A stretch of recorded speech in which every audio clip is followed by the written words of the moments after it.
श्रुतिस्मृतिपुराणानाम् आलयं करुणालयं नमामि भगवत्पादशङ्करं लोकशङ्करं शङ्करं शङ्कराचार्यं केशवं बादरायणं सूत्रभाष्यकृतौ वन्दे भगवन्तौ पुनः पुनः ईश्वरो गुरुरात्मेति मूर्तिभेदविभागिने व्योमवद्व्याप्तदेहाय दक्षिणामूर्तये नमः। दक्षिणामूर्तये नमः। ॐ पार्थाय प्रतिबोधितां भगवता नारायणेन स्वयं व्यासेन ग्रथितां पुराणमुनिना मध्ये महाभारतम्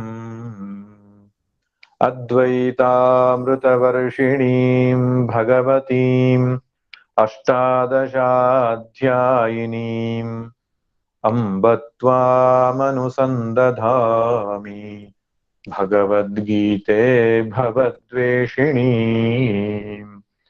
भगवद्गीते भवद्वेषिणी। ಹರಿ ಓಂ. ಹುಟ್ಟಿನಿಂದ ಸಾಯುವ ತನಕ ಆದಿಮಾನವನಿಂದ ಆಧುನಿಕ ಮಾನವನ ತನಕ ಪ್ರತಿಯೊಬ್ಬರು ಹುಡುಕ್ತಾ ಇರೋದು ಸುಖ, ಶಾಂತಿ, ಸುರಕ್ಷತೆ ಅಥವಾ ಭದ್ರತೆ. Peace, happiness and security. ನನ್ನ ಮನಸ್ಸು ಶಾಂತವಾಗಿರಬೇಕು, ಸಂತೋಷವಾಗಿರಬೇಕು, ಮತ್ತೆ ನನಗೆ ರಕ್ಷಣೆ ಬೇಕು, ಭಯ ಇರಕೂಡುದು. ಈ ಮೂರನ್ನು ಒಂದೇ ಶಬ್ದದಲ್ಲಿ ಹೇಳುವುದಾದ್ರೆ ಸುಖ, ನೆಮ್ಮದಿ. ಇದನ್ನ ಪ್ರತಿಯೊಬ್ಬ ಜೀವಿಯು ಬಯಸ್ತಾನೆ. ಅದಕ್ಕೋಸ್ಕರನೇ ನಮ್ಮೆಲ್ಲ ಹೋರಾಟಗಳು, ಹಾರಾಟಗಳು, ಬೆದಕಾಟ, ಬದುಕೆಲ್ಲ ಚಣಚಣವು, ಹಸಿವು, ಅದಕ್ಕಾಗಿ ಇದಕ್ಕಾಗಿ ಮತ್ತೊಂದಕ್ಕಾಗಿ ಅಧಿಕಾರ, ಸಿರಿ, ಸೊಗಸು, ಕೀರ್ತಿಗಳ ನೆನೆದು ಮನ ಕುದಿಯುತ್ತಿಹುದಾವಗಂ ಮಂಕುತಿಮ್ಮ. ಅಲ್ವೇ? ಪ್ರತಿಯೊಬ್ಬರು ಕೂಡ ಹೋರಾಟ ಮಾಡ್ತೇವೆ, ಕಷ್ಟಪಡ್ತೇವೆ, ಸಂದಿಗ್ಧಕ್ಕೊಳಗಾಗ್ತೇವೆ, ಚಿಂತನೆಯನ್ನು ಮಾಡ್ತೇವೆ. ಬೇರೆ ಬೇರೆ ಶಾರೀರಿಕ, ಮಾನಸಿಕ ಎಲ್ಲ ರೀತಿಯ ಪ್ರಯತ್ನಗಳು ಒಂದೇ ಒಂದು ಕಾರಣಕ್ಕೆ, ಸುಖ, ನೆಮ್ಮದಿ, ಶಾಂತಿ.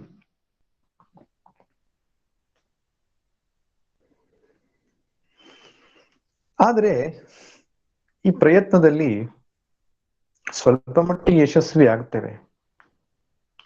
ಯಾವುದೋ ಒಬ್ಬ ವ್ಯಕ್ತಿಯನ್ನ ದೂರ ಮಾಡುವುದರಿಂದ ಅಥವಾ ಇನ್ನೊಬ್ಬ ವ್ಯಕ್ತಿಯನ್ನ ಹತ್ತಿರ ಮಾಡ್ಕೊಳ್ಳೋದ್ರಿಂದ, ಯಾವುದೋ ಒಂದು ವಸ್ತುವನ್ನ ಪಡ್ಕೊಳ್ಳೋದ್ರಿಂದ, ಸಾಕಷ್ಟು ಹಣ ಮಾಡಿ ಆ ವಸ್ತು ತೆಗೆದುಕೊಂಡು ಬಂದ ಮೇಲೆ ನನಗೆ ಖುಷಿ ಅಂತ ಯೋಚನೆ ಮಾಡ್ತೇವಲ್ಲ, ದುಡ್ಡು ಮಾಡಿ ವಸ್ತು ತೆಕ್ಕೊಂಡು ಬರ್ತೇವೆ. ಅಥವಾ ಯಾವುದೋ ಒಂದು ವಸ್ತುವನ್ನು ಮನೆಗಳಿಂದ ಹೊರಗೆ ಹಾಕೋದ್ರಿಂದ, ದೂರ ಮಾಡೋದ್ರಿಂದ ಇಷ್ಟ ಪ್ರಾಪ್ತಿ, ಅನಿಷ್ಟ ನಿವೃತ್ತಿ. ಇದೇ ಸುಖಕ್ಕೆ ಸ್ರೋತ ಅಂತ ನಾವು ಮಾಡ್ಕೊಂಡಿದ್ದೇವೆ. ಇಷ್ಟವಾದದ್ದನ್ನ ತರೋದು, ಅನಿಷ್ಟವಾದದ್ದನ್ನು ದೂರ ಮಾಡೋದು. ಹೀಗೆ ಮಾಡಿದ್ರೆ ಸುಖ ಸಿಗುತ್ತೆ ಅಂತ ಎಲ್ಲರೂ ಪ್ರಯತ್ನ ಮಾಡ್ತಾರೆ. ಆದ್ರೆ ಸುಳ್ಳ ಇದು? ಅಲ್ಲ. ಸುಖ ಸಿಗೋದು ಹೌದು.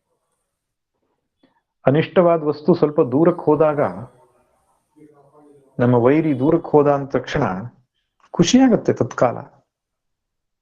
ಆದ್ರೆ ಇನ್ನೊಬ್ಬ ವೈರಿ ಹುಟ್ಕೊಳ್ಬಹುದು, ಅಥವಾ ಇನ್ಯಾವುದೋ ಒಂದು ಪರಿಸ್ಥಿತಿ ನಮ್ಮ ಕಣ್ಣು ಮುಂದೆ ತೋರ್ಕೊಳ್ಳುತ್ತೆ, ಅಥವಾ ಇನ್ಯಾವುದೋ ಒಂದು ಆಸೆ ಹುಟ್ಟುಕೊಳ್ಳುತ್ತೆ. ಆಸೆಗಳು ಒಂದು ತೀರಿಸಿಕೊಂಡ ಮೇಲೆ ಅಲ್ಲಿಗೆ ಮುಗಿಯಲ್ಲ.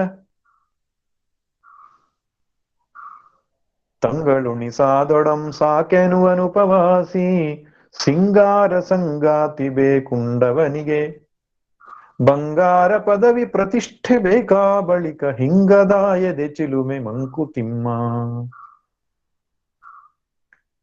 ಆಸೆಗಳು ಹುಟ್ಟುಕೊಳ್ಬಹುದು, ಅಥವಾ ಅನಿಷ್ಟ ನಿವೃತ್ತಿ ಮಾಡಿದ್ದಂತ ಇನ್ನೊಂದು ಅನಿಷ್ಟ ಹುಟ್ಟುಕೊಳ್ಬಹುದು. ಅದು ನಿವೃತ್ತಿ ಮಾಡುವ ಪ್ರಯತ್ನ. ಅನಿಷ್ಟ ನಿವೃತ್ತಿ ಮಾಡೋದು, ಇಷ್ಟ ಪ್ರಾಪ್ತಿ ಮಾಡಿಕೊಳ್ಳೋದು. ಒಂದೊಮ್ಮೆ ಯಾವುದೋ ಒಂದು ಆಸೆ ಪೂರ್ತಿ ಆದ್ರೆ ನಾನು ಅತ್ಯಂತ ಸುಖಿಯಾಗಿರ್ತೇನೆ ಅಂತ ಬಯಸಿದ ವ್ಯಕ್ತಿ ಅದನ್ನು ಪೂರ್ತಿ ಮಾಡಿಕೊಂಡ ಮೇಲೆ ನಿಜವಾಗಿ ಅವನಿಗೆ ತೃಪ್ತಿ ಸಿಕ್ಕಿದ್ದಿದ್ರೆ ಇನ್ನೊಂದು ಆಸೆ ಹುಟ್ಕೊಳ್ಬಾರ್ದಿತ್ತು, ಅಥವಾ ಇನ್ನೊಂದು ಖಾಲಿತನ, ಎಂಪ್ಟಿನೆಸ್ ಅವನಿಗೆ ಕ್ರಿಯೇಟ್ ಆಗಬಾರ್ದು. ಆ ಆಸೆ ಈಡೇರಿಸ್ಕೊಂಡ್ಮೇಲೆ ಫುಲ್ಫಿಲ್ ಆಗಿರತಕ್ಕಂತ ಒಂದು ಭಾವನೆ ಬರಬೇಕು, ತೃಪ್ತಿಯ ಅನುಭವ ಆಗಬೇಕು. ಹಾಗಾಗೋಲ್ಲ. ಜೀವನದ ಕೊನೆಯ ಕ್ಷಣದವರೆಗೂ ದುಃಖ ಬರುತ್ತೆ, ದುಃಖ ದೂರ ಮಾಡ್ಕೊಳ್ತೇವೆ, ಇನ್ನೊಂದು ದುಃಖ ಬರುತ್ತೆ, ಅದನ್ನ ದೂರ ಮಾಡ್ಕೊಳ್ತೇವೆ. ಹಾಗಾದ್ರೆ ಮನುಷ್ಯ ಹೀಗೇ ಜೀವನ ನಡೆಸ್ಕೊಂಡು ಹೋಗ್ಬೇಕು, ಅಥವಾ ಇದಕ್ಕೆ ಬೇರೆ ಪರಿಹಾರ ಇದೆಯೋ? ಶಾಶ್ವತವಾಗಿ ಒಬ್ಬ ವ್ಯಕ್ತಿ ಶಾಂತಿಯಿಂದ, ನೆಮ್ಮದಿಯಿಂದ, ಸುರಕ್ಷಿತತೆಯ ಅನುಭವದಿಂದ ಬದುಕಲಿಕ್ಕೆ ಸಾಧ್ಯ ಇದೆಯೋ? ಅಥವಾ ಈ ರೀತಿ ಬದಲಾಗ್ತಾ ಇರತಕ್ಕಂತಹ ಪ್ರಪಂಚಿಕ ಸುಖವನ್ನಷ್ಟೇ ನಿರೀಕ್ಷೆ ಮಾಡ್ತಾ ಪಡೆಯುತ್ತಾ ಬದುಕಬೇಕು? ಶಾಶ್ವತ ಸುಖ ಇದೆಯಾ? ಎಂದೆಂದೂ ಬದಲಾವಣೆ ಆಗದೇ ಇರತಕ್ಕಂತಹ, ಯಾವ ಪರಾಶ್ರಯವನ್ನೂ ಹೊಂದದೆ ಸ್ವತಂತ್ರವಾಗಿರತಕ್ಕಂತಹ, ಪೂರ್ಣ ತೃಪ್ತಿಯನ್ನು ಕೊಡತಕ್ಕಂತಹ ಒಂದು ಸುಖ, ಶಾಂತಿ ಇದೆಯೋ ಎಂಬುದನ್ನ ಪ್ರಾಚೀನರು ಚಿಂತನೆ ಮಾಡಿ ನಮಗೆ ಹೇಳಿದ್ದಾರೆ. ಅದೇ ಆತ್ಮಸುಖ, ಸ್ವರೂಪ ಸುಖ ಅಥವಾ ಮೋಕ್ಷ ಸುಖ ಅಂತ ಕರೆದಿದ್ದಾರೆ. ಬಂಧನದ ಸುಖ ಯಾವುದು? ಪ್ರಾಪಂಚಿಕ ಸುಖ. ಮೋಕ್ಷ ಸುಖ ಯಾವುದು? ಸ್ವರೂಪ ಸುಖ. ಆ ಸ್ವರೂಪ ಸುಖವನ್ನ ಯಾವನು ಪಡೆದುಕೊಳ್ತಾನೋ, ಸ್ವರೂಪದಿಂದ ಶಾಂತಿ ನೆಮ್ಮದಿಯನ್ನು ಪಡ್ಕೊಳ್ತಾನೋ, ಅವನು ಮತ್ತೆ ಪ್ರಾಪಂಚಿಕ ವಿಷಯದ ಹಿಂದೆ ಓಡುವುದಿಲ್ಲ.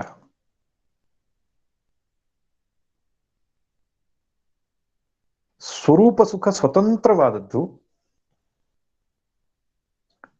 ತನ್ನೊಳಗಡೆ ಇರತಕ್ಕಂಥದ್ದು, ಅಪ್ರಯತ್ನ ಪೂರ್ವಕವಾಗಿ ಪ್ರಕಟವಾಗತಕ್ಕಂಥದ್ದು, ಪೂರ್ಣವಾಗಿರತಕ್ಕಂಥದ್ದು. ಅಂತಹ ಒಂದು ಸ್ವರೂಪ ನಮ್ಮದಾಗಿದೆ. ಋಷಿಗಳು ಗುರೂಪದೇಶದಿಂದ, ಶಾಸ್ತ್ರಗಳ ಮಾರ್ಗದರ್ಶನದಿಂದ ಆ ಸತ್ಯವನ್ನು ಕಂಡುಕೊಂಡ್ರು. ಯಾವ ಸತ್ಯ? ಸ್ವರೂಪವು ಎಂದೆಂದೂ ನಿತ್ಯವಾದದ್ದು, ಸ್ವರೂಪವು ಎಂದೆಂದೂ ಆನಂದ ಸ್ವರೂಪವಾದದ್ದು, ನಮ್ಮ ಸ್ವರೂಪವು ಎಂದೆಂದೂ ಸತ್ಯವಾದದ್ದು. ಆ ಸ್ವರೂಪವು ಸರ್ವವ್ಯಾಪಕವಾದದ್ದು.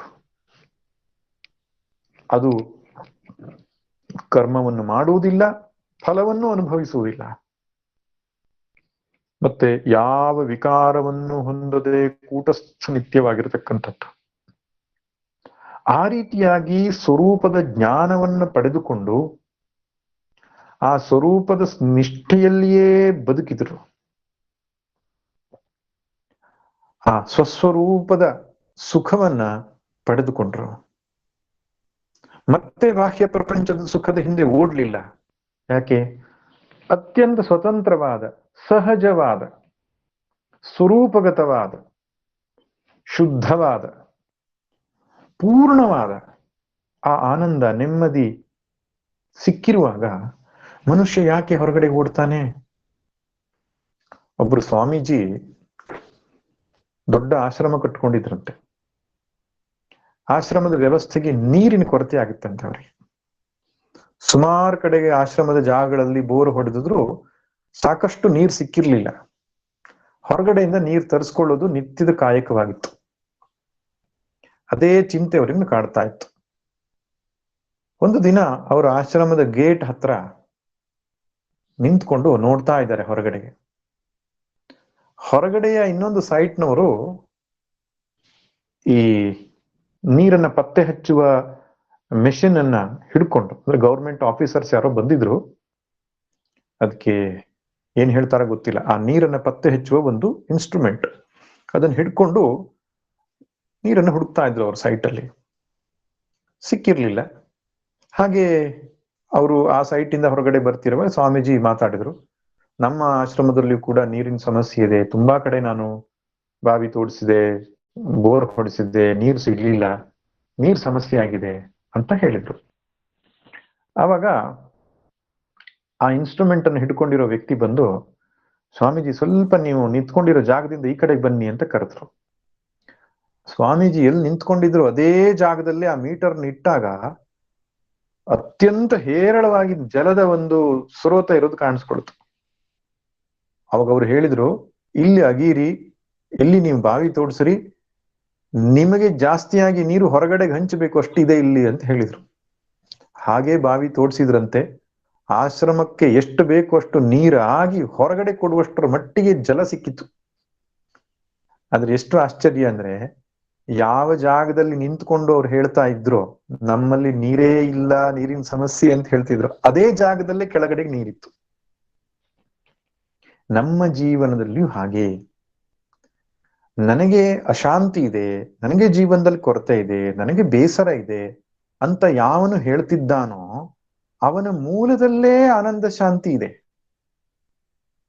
ಅವನು ಹೊರಗಡೆ ಪ್ರಪಂಚಕ್ಕೆ ಅಂಟಿಕೊಂಡು ತನ್ನನ್ನ ಕರ್ತ, ಭೋಕ್ತ, ವಿಕೃತ, ಅನಿತ್ಯ, ಅಸತ್ಯವಾದಂತಹ ಜೀವಾತ್ಮ ಅಂತ ಭಾವಿಸಿಕೊಂಡು, ಜೀವಾತ್ಮನ ಸುಖ ಶರೀರದಲ್ಲಿದೆ, ವಿಷಯದಲ್ಲಿದೆ ಅಂತ ಭಾವಿಸಿಕೊಂಡು ಅದರಲ್ಲಿ ತನ್ನನ್ನು ತೊಡಗಿಸಿಕೊಂಡು ಸುಖ ದುಃಖ ಸುಖ ದುಃಖ ಹೊಂದುತ್ತಾ ಇದ್ದಾನೆ. ಯಾವಾತನು ತನ್ನ ಸ್ವಸ್ವರೂಪವನ್ನ ಯಥಾರ್ಥವಾಗಿ ಕಂಡುಕೊಂಡನೋ, ಆ ಸ್ವಸ್ವರೂಪದಲ್ಲಿಯೇ ನಿಷ್ಠೆಯನ್ನು ಪಡೆದುಕೊಂಡಿದ್ದಾನೋ, ಅವನು ತೃಪ್ತಿ, ಶಾಂತಿ, ನೆಮ್ಮದಿಯನ್ನು ತನ್ನೊಳಗಡೆಗೆ ಅನುಭವಿಸ್ತಾನೆ.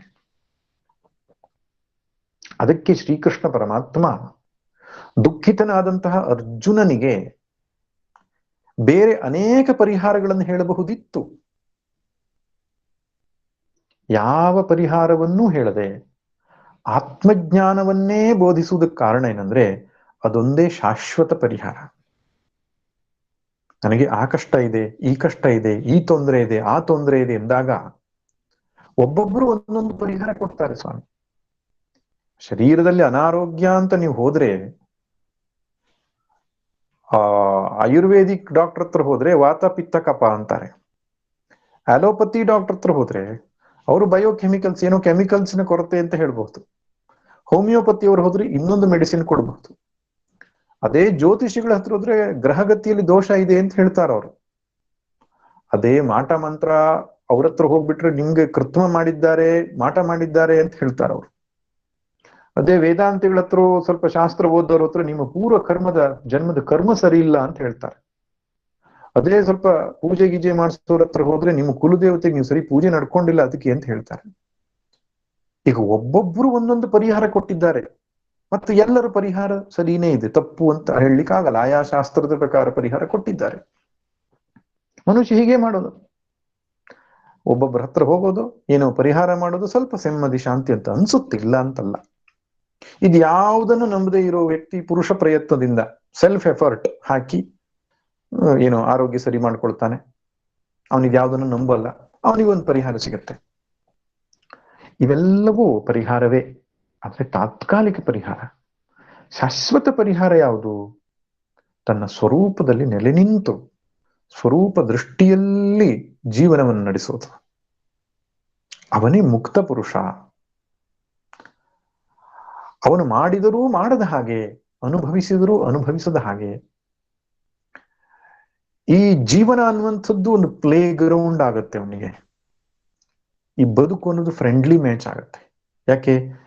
ಜೀವತ್ವ ಮತ್ತು ಹೊರಗಡೆ ಕಾಣುವ ಜಗತ್ತು ಎರಡೂ ಕೂಡ ಮಾಯೆಯಾಗಿಬಿಟ್ಟಿದೆ, ಮಿಥ್ಯ ಆಗಿಬಿಟ್ಟಿದೆ, ತೋರಿಕೆಯಾಗಿ ಬಿಟ್ಟಿದೆ.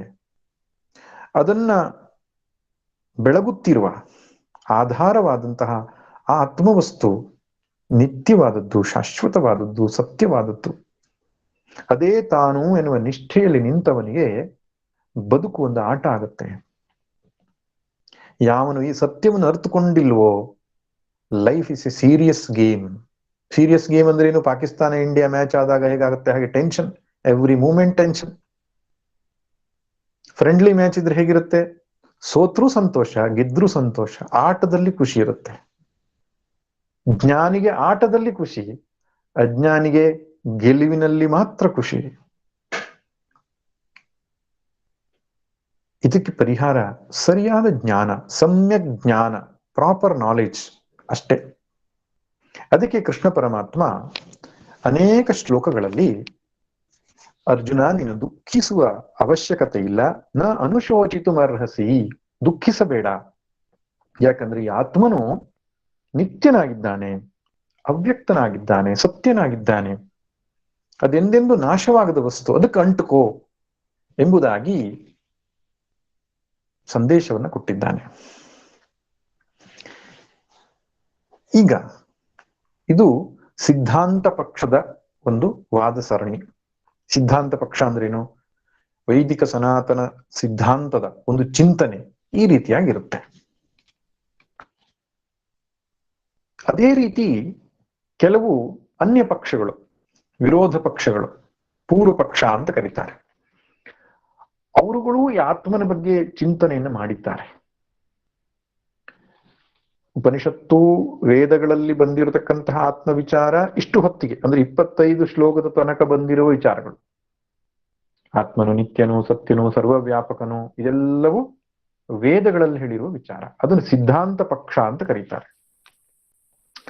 ಇನ್ನೊಂದು ಪೂರ್ವ ಪಕ್ಷ ಅಂದ್ರೆ ಈ ಬೌದ್ಧರು, ಚಾರ್ವಾಕರು, ಈ ಆಧುನಿಕ ವಿಜ್ಞಾನ ಮುಂತಾದವುಗಳು ಕೂಡ ಆತ್ಮನ ಬಗ್ಗೆ ಒಂದು ನಿಲುವನ್ನು ತಾಳಿದೆ. ಆ ನಿಲುವು ಇಟ್ಟುಕೊಂಡು ಯೋಚನೆ ಮಾಡಿದ್ರೂ ಕೂಡ ಮನುಷ್ಯ ದುಃಖಿಸಬಾರದು ಅಂತ ಹೇಳ್ತಾನೆ ಕೃಷ್ಣ. ಅಂದ್ರೆ ಕೃಷ್ಣನಿಗೆ ಆ ಪಕ್ಷ ಒಪ್ಪಿಗೆಯಾಗಿದೆ ಅಂತ ಅರ್ಥದಲ್ಲ. ಒಂದೊಮ್ಮೆ ಆ ಪೂರ್ವ ಪಕ್ಷವನ್ನು ಇಟ್ಟುಕೊಂಡು ಆತ್ಮವಿಚಾರ ಮಾಡಿದರೂ ಕೂಡ ದುಃಖಿಸುವ ಅವಶ್ಯಕತೆ ಇಲ್ಲ. ಮನುಷ್ಯ ದುಃಖಿಸಲೇಬಾರದು ಅನ್ನೋದು ಅವನ ಸಿದ್ಧಾಂತ. ವೇದಾಂತ ಪಕ್ಷವನ್ನಿಟ್ಟುಕೊಂಡೂ ದುಃಖಿಸಬಾರದು, ಪೂರ್ವ ಪಕ್ಷವನ್ನಿಟ್ಟುಕೊಂಡೂ ದುಃಖಿಸಬಾರದು. ಅದನ್ನು ಮುಂದಿನ ಶ್ಲೋಕದಲ್ಲಿ ಹೇಳ್ತಿದ್ದಾನೆ. ಇದು ಸಿದ್ಧಾಂತ ಪಕ್ಷ ಅಲ್ಲ, ಪೂರ್ವ ಪಕ್ಷ. ಅಂದ್ರೆ ಚಾರ್ವಾಕರದ್ದೋ, ಬೌದ್ಧರದ್ದೋ ಅಥವಾ ಇನ್ಯಾವುದೋ ರೀತಿಯ ಚಿಂತಕರದ್ದು. ಅವತ್ತು ಬೌದ್ಧರು ಇರಲಿಲ್ಲ, ಆದ್ದರಿಂದ ಸಮಾಜದಲ್ಲಿ ಈ ರೀತಿಯಾದ ಒಂದು ಚಿಂತನೆ ಇತ್ತು ಅಂತ ನಮ್ಮ ಗಮನಕ್ಕೆ ಬರುತ್ತೆ. ಚಾರ್ವಾಕರಂತೂ ಇದ್ರು. ಆ ಶ್ಲೋಕ ಯಾವ್ದಪ್ಪ ಅಂದ್ರೆ 26, 27, 28.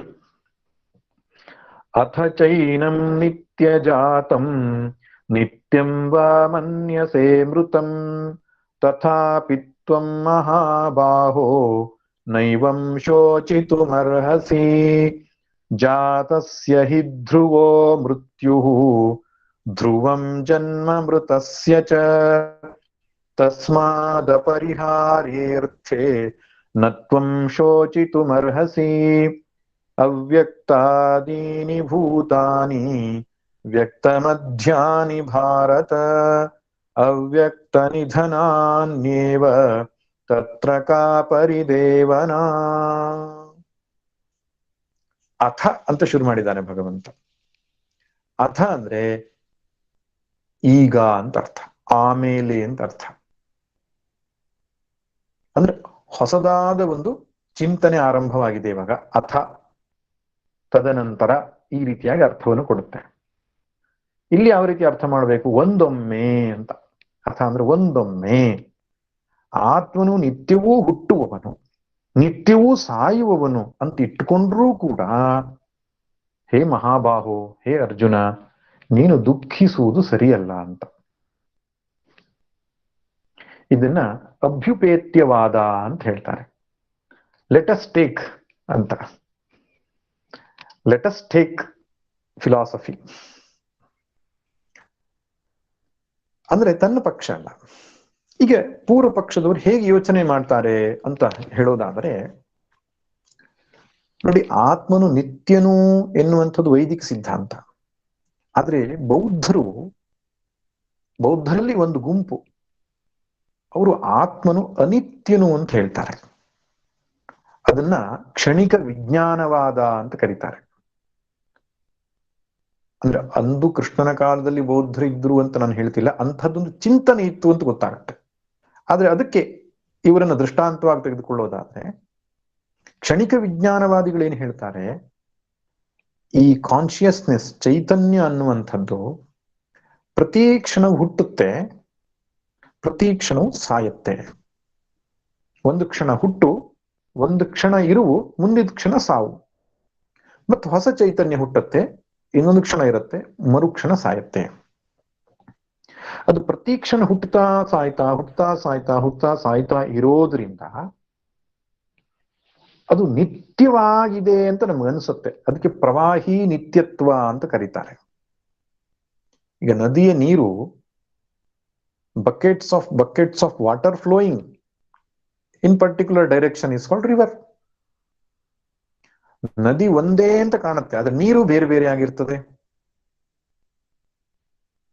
ದೀಪದಲ್ಲಿ ಶಿಖೆ ಅನ್ನುವಂಥದ್ದು ಒಂದೇ ದೀಪ, ಬೆಳಿಗ್ಗೆ ಹಚ್ಚಿಟ್ಟು ದೀಪವೇ ಇದು ಅಂತ ಸಂಜೆ ಕಂಡ್ರೂ ಕೂಡ ಅದರ ಶಿಖೆ, ಅದರ ಏನು ಬೆಳಕು ಏನಿದೆ ಅದು ಬದಲಾಗ್ತಾ ಇರ್ತದೆ. ಇದು ಹೇಗೋ ಹಾಗೇ ಚೈತನ್ಯ ಅನ್ನುವಂಥದ್ದು ಪ್ರತಿಕ್ಷಣ ಹುಟ್ಟಿ ಸಾಯ್ತಾ ಇದ್ರೂ ಕೂಡ ಅದು ನಿರಂತರವಾಗಿ ಹಾಗೆ ಬರ್ತಾ ಇರೋದ್ರಿಂದ ಅದು ಒಂದೇ ಆತ್ಮ ಅಂತ ನಮಗನಿಸ್ತದೆ. ಆದ್ರೆ ಒಂದೇ ಆತ್ಮನಲ್ಲ. ಅದು ಆತ್ಮ ಹುಟ್ಟುವುದು ಸಾಯುವುದು ಆಗ್ತಾ ಇರುತ್ತೆ. ಅದು ಕಂಟಿನ್ಯೂಸ್ ಫ್ಲೋ ಇದ್ದಾಗ ನಮ್ಗೆ ಒಂದೇ ಆತ್ಮ, ಒಂದೇ ನಾನು ಅಂತ ಅನ್ಸುತ್ತೆ ಅಂತ ಅವ್ರ ಫಿಲಾಸಫಿ. ಅಂದ್ರೆ ಸರಳವಾಗಿ ಹೇಳೋದಾದ್ರೆ, ಅದಕ್ಕೆ ಇನ್ನೊಂದು ದೃಷ್ಟಾಂತ ಕೊಡೋದಾದ್ರೆ, ಹಿಂದೆಲ್ಲ ಸಿನಿಮಾ ಥಿಯೇಟರ್ ಅಲ್ಲಿ ಪರದೆಯ ಮೇಲೆ ಈ ಬೆಳಕನ್ನು ಬಿಟ್ಟು ಅದಕ್ಕೆ ಅಂತ ಹೇಳ್ತಾರೆ ಫಿಲ್ಮ್ ಅನ್ನು ಇಟ್ಕೊಂಡು ಅದರ ಮೇಲೆ ಬೆಳಕನ್ನ ಬಿಡ್ತಾ ಇದ್ರು. ಆ ಬೆಳಕಿನ ಕಾರಣದಿಂದಾಗಿ ಅಲ್ಲಿ ಚಿತ್ರ ಕಾಣ್ತಾ ಇತ್ತು. ಆ ಫಿಲ್ಮ್ ಅತ್ಯಂತ ಸ್ಪೀಡಲ್ಲಿ ರೋಲ್ ಆಗುವಾಗ, ತಿರುಗ್ತಾ ಇರುವಾಗ ಸ್ಟಿಲ್ ನಿಂತಿರೋ ಸ್ಥಿರ ಚಿತ್ರಗಳೇ ನಮಗೆ ಚಲನೆಯನ್ನು ಮಾಡ್ದಂಗೆ ಕಾಣಿಸುತ್ತೆ. ಅಂದ್ರೆ ಅನೇಕ ಫೋಟೋಗಳನ್ನ ಒಂದರ ಮೇಲೆ ಒಂದರ ನಂತರ ತಿರುಗ್ತಾ ಇರೋದ್ರಿಂದ ನಮಗೆ ಚಲನೆಯನ್ನು ಹೊಂದಿದಂಗೆ ಕಾಣಿಸುತ್ತೆ. ವಾಸ್ತವವಾಗಿ ಅಲ್ಲಿ ಯಾವ ವ್ಯಕ್ತಿಯು ಚಲಿಸೋಲ್ಲ, ಎಲ್ಲವೂ ಸ್ಥಿರವಾದ ಚಿತ್ರಗಳು, ಸ್ಟಿಲ್ ಇಮೇಜಸ್. ಆದ್ರೆ ಅವ್ರು ನಿರಂತರ ಚಲನೆಯಲ್ಲಿ ಇದ್ರಿಂದ ಅದು ಚಲನೆಯಲ್ಲಿ ಇರುವ ಹಾಗೆ, ಅವನು ಮಾತಾಡಿದ ಹಾಗೆ, ನಡೆದ ಹಾಗೆ, ಹೋದ ಹಾಗೆ ನಮ್ಗೆ ಕಾಣಿಸುತ್ತೆ.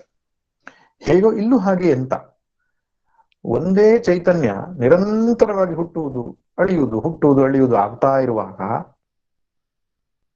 ನಮಗೆ ದೀರ್ಘಕಾಲದ ಅದರ ಪ್ರವಾಹದಲ್ಲಿ ಒಂದೇ ಚೈತನ್ಯ ಹುಟ್ಟಿನಿಂದ ಸಾಯೋ ತನಕ ಒಬ್ಬನೇ ಅಂತ ಅನಿಸ್ತದೆ. ಆದ್ರಿಂದ ಒಬ್ಬ ಅಲ್ಲ, ಚೈತನ್ಯ ಒಂದಲ್ಲ ಅಂತ ಅವರ ವಾದ. ವೇದಾಂತ ಇದನ್ನು ಒಪ್ಪುವುದಿಲ್ಲ. ವೇದಾಂತ ಆತ್ಮನು ನಿತ್ಯನು, ಅದು ಹುಟ್ಟಿನಿಂದ ಸಾಯುವ ತನಕ ಅಲ್ಲ, ಯುಗ ಯುಗಗಳಿಂದ ಒಬ್ಬನೇ ಆತ್ಮ ಇದ್ದಾನೆ ಎಂಬುದಾಗಿ ಹೇಳುತ್ತೆ. ಒಂದೊಂದು ಶರೀರಕ್ಕೆ ಒಂದೊಂದು ಆತ್ಮ ಅಲ್ಲ, ಶರೀರಗಳು ಅನೇಕ ಇದ್ರೂ ಆತ್ಮ ಒಬ್ಬನೇ ಎಂಬುದಾಗಿ ಹೇಳತಕ್ಕಂಥದ್ದು ವೈದಿಕ ಸಿದ್ಧಾಂತ.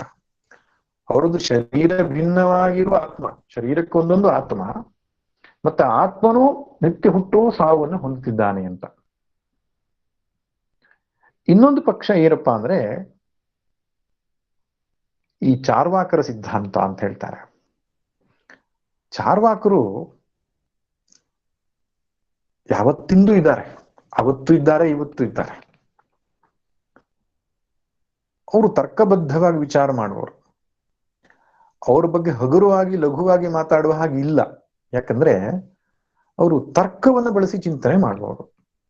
ಈ ಶಾಸ್ತ್ರ ಪ್ರಮಾಣವನ್ನ ಬದಿಗಿಟ್ಟು ಕೇವಲ ತಮ್ಮ ಪ್ರತ್ಯಕ್ಷ ಪ್ರಮಾಣ, ನಮ್ಮ ಇಂದ್ರಿಯಗಳಿಗೆ ಗೋಚರ ಆಗುವ ಪ್ರಪಂಚ, ಅದನ್ನು ಆಶ್ರಯಿಸಿಕೊಂಡು ಚಿಂತನೆಯನ್ನು ಮಾಡ್ತಕ್ಕಂಥವ್ರು ಅವರು.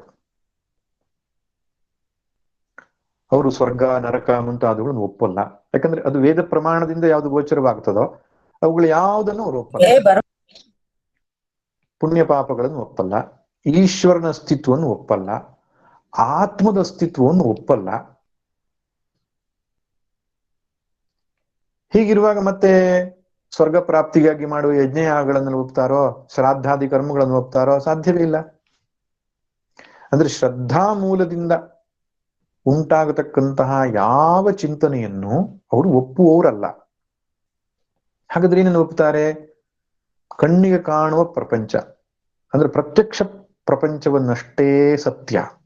ಈ ಪ್ರಪಂಚಕ್ಕಿಂತ ಹೊರತಾಗಿ ಇನ್ನೊಂದು ಲೋಕ ಇದೆ ಅನ್ನೋದು ಸುಳ್ಳು. ಈ ಶರೀರ ಅನ್ನುವಂಥದ್ದು ಮತ್ತು ಶರೀರದಲ್ಲಿ ಕಾಣುವ ಮನಸ್ಸು ಇಷ್ಟೇ ಹೊರತು ಇದಕ್ಕಿಂತ ಬೇರೆಯಾದ ಒಂದು ಆತ್ಮ ಇದೆ ಅನ್ನೋದಕ್ಕೆ ಪ್ರೂಫ್ ಇಲ್ಲ. ಮತ್ತೆ ಒಬ್ಬ ವ್ಯಕ್ತಿ ಒಳ್ಳೆ ಕೆಲಸ ಮಾಡಿದ್ರೆ ಒಳ್ಳೆ ಕೆಲಸದ ಫಲ ಅವನಿಗೆ ಈ ಜನ್ಮದಲ್ಲಿ ಸಿಗುತ್ತೆ, ಕೆಟ್ಟ ಕೆಲಸ ಮಾಡಿದ್ರೆ ಪನಿಷ್ಮೆಂಟ್ ಸಿಗುತ್ತೆ.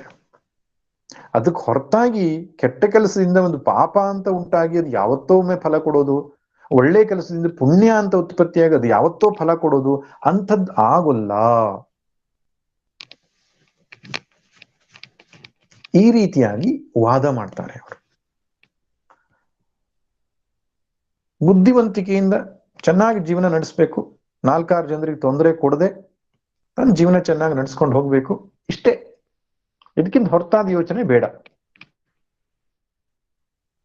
ಸೋಷಿಯಲ್ ಸರ್ವಿಸ್ ಮಾಡೋಣ, ಸಮಾಜಕ್ಕೆ ಸಹಾಯ ಮಾಡೋಣ, ಪ್ರಾಕೃತಿಕವಾಗಿ ನಾವು ಚೆನ್ನಾಗಿ ರಕ್ಷಣೆ ಮಾಡೋಣ. ಈ ಆಧ್ಯಾತ್ಮಿಕವಾದ ಧಾರ್ಮಿಕವಾದ ಚಿಂತನೆಗಳು ಬೇಡ. ಇವತ್ತು ಜಗತ್ನಲ್ಲಿ ನಮ್ಗೆ ಗೊತ್ತಲ್ಲ, ಕೆಲವು ವಾದಗಳು ಅಂಥವು ಪ್ರಪಂಚದಲ್ಲಿ ಇರುವಂಥದ್ದು ಗೊತ್ತಿದೆ ನಮ್ಗೆ. ಕೆಲವು ದೇಶಗಳೇ ಹಾಳಾಗಿ ಹೋಗಿವೆ ಆ ವಾದದಿಂದ. ನಮ್ಮ ದೇಶದಲ್ಲೂ ಕೆಲವು ರಾಜ್ಯಗಳಲ್ಲಿ ಆ ವಾದಗಳನ್ನು ಇಟ್ಟುಕೊಂಡಂತಹ ರಾಜ್ಯಗಳು ಯಾವ ರೀತಿ ಒದ್ದಾಟ ಮಾಡ್ತಾ ಇವೆ ಅಂತ ನಮ್ಗೆ ಗೊತ್ತಿದೆ. ಬಟ್ ಆ ರೀತಿ ಚಿಂತನೆ ಮಾಡುವವರು ಇದ್ದಾರೆ. ಅವ್ರ ಪ್ರಕಾರ ಆತ್ಮ ಅನ್ನುವಂಥದ್ದು ಒಂದು ತೋರಿಕೆ ಅಷ್ಟೆ. ಹೇಗೆ ಎಲೆ, ಅಡಿಕೆ ಮತ್ತು ಸುಣ್ಣ ಇದು 3 ಬೇರೆ ಬೇರೆ ಬಣ್ಣದ್ದಾಗಿದ್ರು ಕೂಡ ಮೂರನ್ನು ಮಿಶ್ರ ಮಾಡಿದಾಗ ಕೆಂಪು ಬಣ್ಣ ಹೆಂಗ್ ಬರ್ತದೋ ಹಾಗೆ ಅಂತ ದೃಷ್ಟಾಂತ. ಎಲೆ ಹಸಿರು ಬಣ್ಣ, ಸುಣ್ಣ ಬಿಳಿ ಬಣ್ಣ, ಅಡಿಕೆ ಒಂದ್ ಸ್ವಲ್ಪ ಕಂದು ಬಣ್ಣ. ಇದು ಮೂರನ್ನೂ ಸೇರಿಸಿದಾಗ ಕೆಂಪು ಬಣ್ಣ ಹೆಂಗ್ ಬರ್ತದ ಹಾಗೆ ಮಣ್ಣು, ನೀರು, ಗಾಳಿ, ಬೆಂಕಿ. ಅವ್ರ ಆಕಾಶ ಅನ್ನೋ ತತ್ವವನ್ನು ಒಪ್ಪಲ್ಲ, 4 ಮಹಾಭೂತಗಳು ಅಂತ ಹೇಳೋದು.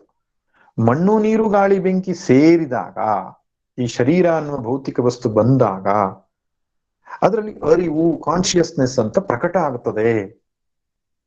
ಯಾವಾಗ ಶರೀರ ಅನ್ನೋದು ಡಿಸ್ಇಂಟಿಗ್ರೇಟ್ ಆಗತ್ತೋ, ಅಂದ್ರೆ ಸತ್ತು ಹೋಗ್ತದ, ಆವಾಗ ಕಾನ್ಶಿಯಸ್ನೆಸ್ ಹೋಗುತ್ತೆ ಅಂತ. ಕಾನ್ಶಿಯಸ್ನೆಸ್ ಅಂದ್ರೆ ಚೈತನ್ಯ ಪ್ರಕಟವಾಗತ್ತೆ. 4 ಭೂತಗಳು ಸೇರ್ಕೊಂಡಾಗ ಭೂತಗಳು ಹೊರಟು ಹೋದ್ಮೇಲೆ ಆ ಚೈತನ್ಯ ಕೂಡ ಹೊರಟು ಹೋಗುತ್ತದೆ. ಕಿಣ್ವಾದಿಭ್ಯೋ ಮದಶಕ್ತಿವತ್ ಅನ್ನೋ ಒಂದು ಸೂತ್ರವೇ ಇದೆ. ಈ ಚಾರ್ವಾಕರ ಸಿದ್ಧಾಂತಕ್ಕೂ ಒಂದು ಸೂತ್ರ ಇತ್ತು, ಗ್ರಂಥಗಳು ಇವೆ. ಕೇಳಲಿಕ್ಕೆ ತುಂಬಾ ಖುಷಿ ಆಗ್ತದೆ ವಾದ. ಯಾಕೆ ನಮ್ಗೆ ಅರ್ಥ ಆಗ್ತದೆ ಇದು ಕರೆಕ್ಟ್ ಆಗಿ ಅಂತ. ಈ ಆತ್ಮ ಇದ್ದಾನೆ, ಆತ್ಮ ಸರ್ವವ್ಯಾಪಕ, ಆತ್ಮ, ಇವೆಲ್ಲ ನಮ್ಗೆ ಅರ್ಥ ಆಗೋದು ಸ್ವಲ್ಪ ಕಷ್ಟ ಇದೆ. ಮುಂದಿನ ಭಗವಂತನೇ ಹೇಳ್ತಾನೆ ಆಶ್ಚರ್ಯವತ್ ಪಶ್ಚಾತಿ, ತುಂಬಾ ಆಶ್ಚರ್ಯ ಆಗತ್ತೆ ಅದು ಕೇಳಿದ್ರೆ. ಆದ್ರೆ ಇದೆಲ್ಲ ನಮ್ಗೆ ಕ್ಲಿಯರ್ ಆಗಿ ಹೌದು ಹೌದು ಅಂತ ಅನ್ಸುತ್ತೆ.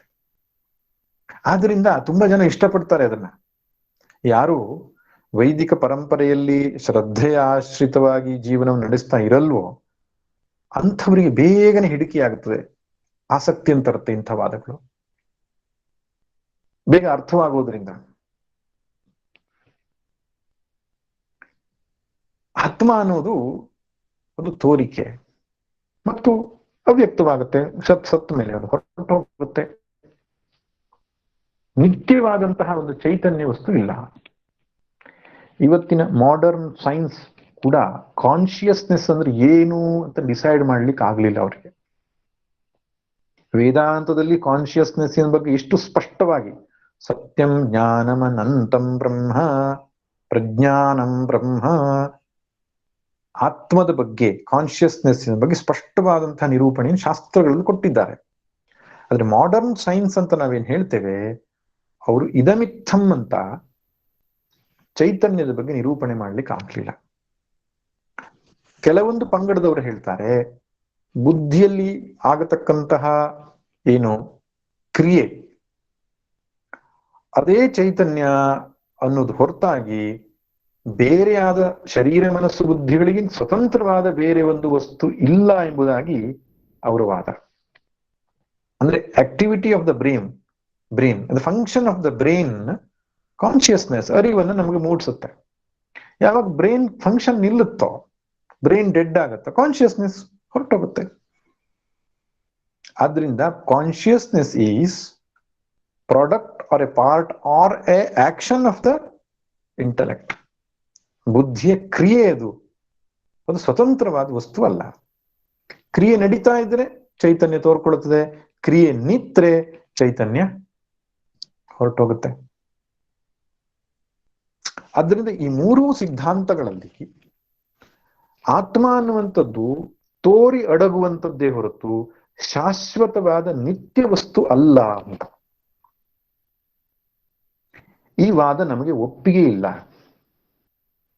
ಈ ವಾದ ಯಾಕೆ ಒಪ್ಪಿಗೆ ಇಲ್ಲ ಅಂದ್ರೆ, ಈಗ ಬೌದ್ಧರು ಹೇಳ್ತಕ್ಕಂಥ ಕ್ಷಣಿಕ ವಿಜ್ಞಾನವಾದವೇ ನೀವು ಕಟ್ಕೊಂಡ್ರು ಕೂಡ ಪ್ರತಿಕ್ಷಣವೂ ಚೈತನ್ಯ ಬದಲಾವಣೆ ಆಗ್ತಾ ಇದೆ ಅಂತ ಆದ್ರೆ, ಅದು ಬದಲಾವಣೆ ಆಗ್ತಾ ಇದೆ ಅನ್ನೋದನ್ನು ಗುರುತಿಸುವುದು ಯಾವುದು ಅಂತ, ಅದನ್ನ ಯಾವುದರ ಆಧಾರದ ಮೇಲೆ ಹೇಳ್ತೀರಿ? ಅಲ್ಟಿಮೇಟ್ ಕಾನ್ಶಿಯಸ್ನೆಸ್ ಅನ್ನುವಂಥದ್ದು ಬದಲಾಗ್ತಾ ಇದೆ ಅಂತ ಗುರುತಿಸುವುದಕ್ಕೆ ಬದಲಾಗದೆ ಇರುವ ವಸ್ತುವಾಗಿದ್ರೆ ಮಾತ್ರ ಅದು ಸಾಧ್ಯ. ಜಾಗೃತ ಅವಸ್ಥೆ ಹೋಗಿ ಸ್ವಪ್ನಾವಸ್ಥೆ ಬಂತು, ಸ್ವಪ್ನಾವಸ್ಥೆ ಹೋಗಿ ಸುಷುಪ್ತಾವಸ್ಥೆ ಬಂತು, ಸುಷುಪ್ತಿ ಹೋಗಿ ಮತ್ತೆ ಜಾಗೃತ ಅವಸ್ಥೆ ಬಂತು. ಈ ಅವಸ್ಥೆಗಳು ಬದಲಾವಣೆ ಆಗ್ತಾ ಇದ್ರೂ ಕೂಡ, ಜೀವಾತ್ಮನು ಬದಲಾವಣೆ ಆಗ್ತಾ ಇದ್ರೂ ಕೂಡ, ನಾನು ಬದಲಾಯಿಸಲಲ್ಲ ಅಂತ ಹೇಳೋದಿಕ್ಕೆ ಒಂದು ಪರ್ಮನೆಂಟ್ ಕಾನ್ಶಿಯಸ್ನೆಸ್, ನಿತ್ಯವಾದ ಚೈತನ್ಯ ವಸ್ತು ಇದ್ರೆ ಮಾತ್ರವೇ ಸಾಧ್ಯ. ಅದು ಬದಲಾವಣೆ ಆಗ್ತಾ ಇದ್ರೆ ಈ ಸತ್ಯವೇ ನಮ್ಗೆ ಗೊತ್ತಾಗಲ್ಲ. ಹಾಗಿರೋದ್ರಿಂದ ಒಂದು ಮನಸ್ಸು ಬುದ್ಧಿ ಅನ್ನುವಂಥದ್ದು ನಿತ್ಯ ಬದಲಾಗತ್ತೆ ಅಂತ ನಾವು ಹೇಳ್ತೇವೆ ಸಿದ್ಧಾಂತದವರು. ಆದ್ರೆ ಪ್ಯೂರ್ ಕಾನ್ಶಿಯಸ್ನೆಸ್, ಸಾಕ್ಷಿ ಚೈತನ್ಯ ಅನ್ನೋದೇನಿದೆ, ಅದು ಸ್ಥಿರವಾದದ್ದು, ನಿತ್ಯವಾದದ್ದು, ಅವಿಕೃತವಾದದ್ದು. ಇದನ್ನು ಒಪ್ಪಿಕೊಳ್ಳಲೇಬೇಕಾಗ್ತದೆ. ಒಪ್ಪಿಕೊಳ್ಳದೇ ಇದ್ರೆ ನಮ್ಮ ಅನುಭವವನ್ನು ನಮ್ಗೆ ವರ್ಣಿಸ್ಲಿಕ್ಕಾಗಲ್ಲ. ಜಾಗೃತ ಸ್ವಪ್ನ ಸುಷುಪ್ತಿ ಅನುಭವವನ್ನ ಆಶ್ರಯವಾಗಿಟ್ಟುಕೊಂಡು ಯಾರು ಚಿಂತನೆ ಮಾಡ್ಲಿಕ್ಕೆ ಹೊರಡ್ತಾರೋ ಅವರಿಗೆ ಈ ಸತ್ಯ ಗೊತ್ತಾಗತ್ತೆ. ಈಗ ಚಾರ್ವಾಕರಿಗೆ ಯಾಕೆ ಈಗ ಸತ್ಯ ಗೊತ್ತಾಗ್ಲಿಲ್ಲ? ಚಾರ್ವಾಕರು ಕೇವಲ ಜಾಗೃತ ಅವಸ್ಥೆಯನ್ನಷ್ಟೇ ಮುಂದಿಟ್ಕೊಂಡು ಚಿಂತನೆ ಮಾಡ್ತಾರೆ, ಸ್ವಪ್ನ ಸುಷುಪ್ತಿ ಅವಸ್ಥೆಗಳನ್ನು ಲೆಕ್ಕಕ್ಕೆ ತೆಗೆದುಕೊಳ್ಳಲ್ಲ. ಇನ್ನು ವಿಜ್ಞಾನಕ್ಕೆ ಯಾಕೆ ಗೊತ್ತಾಗ್ಲಿಲ್ಲ ಅಂದ್ರೆ, ವಿಜ್ಞಾನ ಕೇವಲ ಪ್ರತ್ಯಕ್ಷವನ್ನಷ್ಟೇ ಪ್ರಮಾಣವಾಗಿ ನಂಬುತ್ತೆ, ಪ್ರತ್ಯಕ್ಷಕ್ಕಿಂತ ಹೊರತಾದ ಇನ್ಯಾವ ಪ್ರಮಾಣವನ್ನು ತೆಗೆದುಕೊಳ್ಳಲ್ಲ. ಅನುಭವವನ್ನ ಪರಾಮರ್ಶಿಸಿಯೇ ಸತ್ಯವನ್ನ ನಿಶ್ಚಯ ಮಾಡಬೇಕೇ ಹೊರತು ಪ್ರತ್ಯಕ್ಷವಾಗಿ ತರ್ಕದಿಂದಾಗಲಿ ಸತ್ಯವನ್ನ ನಾವು ಕಂಡು ಹಿಡಿಲಿಕ್ಕೆ ಆಗೋಲ್ಲ. ಶಂಕರ ಭಗವತ್ಪಾದರು ಸ್ಪಷ್ಟವಾಗಿ ಹೇಳಿದ್ದಾರೆ, ಶ್ರುತಿ ಪ್ರಮಾಣ, ತರ್ಕ ಮತ್ತು ನಮ್ಮ ಅನುಭವ, ಇದು ಮೂರನ್ನೂ ಸರಿಯಾಗಿ ವಿವೇಚಿಸಿ ಸಿದ್ಧಾಂತವನ್ನು ಮಂಡಿಸಬೇಕು. ನಮ್ಮ ಅನುಭವ ಏನ್ ಹೇಳುತ್ತೆ, ಜಾಗೃತ ಸ್ವಪ್ನ ಸುಷುಪ್ತಿ ಅನುಭವ, ಅದನ್ನು ನಾವು ಲೆಕ್ಕಕ್ಕೆ ತೆಗೆದುಕೊಂಡು ವಿಮರ್ಶೆ ಮಾಡಿದರೆ ಚಾರ್ವಾಕರ ಸಿದ್ಧಾಂತವೂ ಬೀಳುತ್ತೆ, ಬೌದ್ಧರ ಸಿದ್ಧಾಂತವೂ ಬೀಳುತ್ತೆ, ಮಾಡರ್ನ್ ಸೈನ್ಸಿನ ಸಿದ್ಧಾಂತವೂ ಬೀಳುತ್ತೆ. ಆವಾಗ ಒಂದು ಪರ್ಮನೆಂಟ್ ಕಾನ್ಶಿಯಸ್ನೆಸ್, ಏನು ಶ್ರುತಿ ಉಪನಿಷತ್ತು ಹೇಳ್ತಾ ಇದೆಯೋ ನಿತ್ಯ ಚೈತನ್ಯದ ಬಗ್ಗೆ, ಅದರ ಅಸ್ತಿತ್ವ ನಮ್ಮ ಗಮನಕ್ಕೆ ಬರ್ತವೆ. ಆದ್ದರಿಂದ ಈ ಅಭ್ಯುಪೇತ್ಯವಾದ ಏನಿದೆ ಅದು ಸುಳ್ಳದು, ಅದು ಸತ್ಯವಲ್ಲ. ಆದರೂ ಕೂಡ ಕೃಷ್ಣ ಅದನ್ನ ಹೇಳ್ತಿದ್ದಾನೆ. ಆ ಪಕ್ಷವನ್ನು ನೀನು ಒಪ್ಪಿಕೊಂಡ್ರು ಒಂದೊಮ್ಮೆ, ಜೀವಾತ್ಮನು ತೋರ್ತಾ ಇದ್ದಾನೆ, ಜೀವಾತ್ಮನು ಅಡಗ್ತಾ ಇದ್ದಾನೆ ಅಂತ ಒಪ್ಪಿಕೊಂಡ್ರೂ ಕೂಡ ನೀನ್ ದುಃಖಿಸಬಾರದು ಅಂತ ಹೇಳ್ತಾನೆ. ಯಾವ ಕಾರಣಕ್ಕೂ ಮನುಷ್ಯ ದುಃಖಿಸಬಾರದು, ದುಃಖಿಸುವುದಕ್ಕೆ ಹೇತುವೇ ಇಲ್ಲ. ಯಾವ ಪಕ್ಷವನ್ನೇ ಪಡ್ಕೊಂಡಿರ್ಲಿ ಅವನು. ಯಾಕೆ ಅಂತ ಹೇಳಿದ್ರೆ, ಅಥ ಚೈನಂ ನಿತ್ಯ ಜಾತಂ ನಿತ್ಯಂ ವಾ ಮನ್ಯಸೇ ಮೃತಂ. ಈ ಆತ್ಮನು, ಜೀವಾತ್ಮನು ನಿತ್ಯವೂ ಹುಟ್ಟುತ್ತಿದ್ದಾನೆ, ನಿತ್ಯವೂ ಸಾಯ್ತಾ ಇದ್ದಾನೆ ಅಂತ ಇಟ್ಕೊಳ್ಳೋಣ. ಹೇಗೆ ಒಂದು ಸಸ್ಯ ಅನ್ನುವಂಥದ್ದು ಮಳೆಗಾಲದಲ್ಲಿ ತೋರ್ಕೊಳ್ತದೆ, ಬೇಸಿಗೆಗಾಲದಲ್ಲಿ ಅಡಗು ಹೋಗ್ತದೆ. ಅದು ಎಲ್ಲಿ ಹೋಗ್ತದೋ ಗೊತ್ತಿಲ್ಲ, ಎಲ್ಲಿಂದಲೋ ಬರ್ತದೆ, ಎಲ್ಲಿಗೂ ಹೋಗ್ತದೆ. ಹಾಗೆ ಅಂತ ಇಟ್ಕೊಳ್ಳೋಣ. ಒಂದೊಮ್ಮೆ ಒಂದು ಶರೀರದಲ್ಲಿ ಪ್ರಕಟವಾಯಿತು ಆತ್ಮ, ಮತ್ತೆ ಅವನು ಬೆಳೆದು ದೊಡ್ಡಾಗಿ ಎಲ್ಲ ಆಗಿ ಜೀವನ ಎಲ್ಲ ನಡೆಸಿದ ಮೇಲೆ ಸತ್ತ ನಂತರ ಮತ್ತೆ ಆತ್ಮ ಹೊರಟೋಯ್ತು, ಆ ಶರೀರ ಸುಟ್ಟ ತಕ್ಷಣ ಹೊರಟೋಯ್ತು ಅಂತ ಇಟ್ಕೊಳ್ಳೋಣ. ಆಗ್ಲೂ ನೀನ್ ದುಃಖಿಸಬಾರದು. ಯಾಕೆ? ಜಾತಸ್ಯ ಹಿ ಧ್ರುವೋ ಮೃತ್ಯು ಧ್ರುವಂ ಜನ್ಮ ಮೃತಸ್ಯ ಚ. ಹುಟ್ಟಿದವನಿಗೆ ಸಾವು ತಪ್ಪಿದ್ದಲ್ಲ, ಸತ್ತವನು ಇನ್ನೆಲ್ಲೋ ಹುಟ್ಟುತ್ತಾನೆ. ಹೀಗಿರುವಾಗ ಇದು ಪ್ರಾಕೃತಿಕವಾದಂತಹ ಒಂದು ನಿಯಮ ಆಯ್ತಲ್ಲ.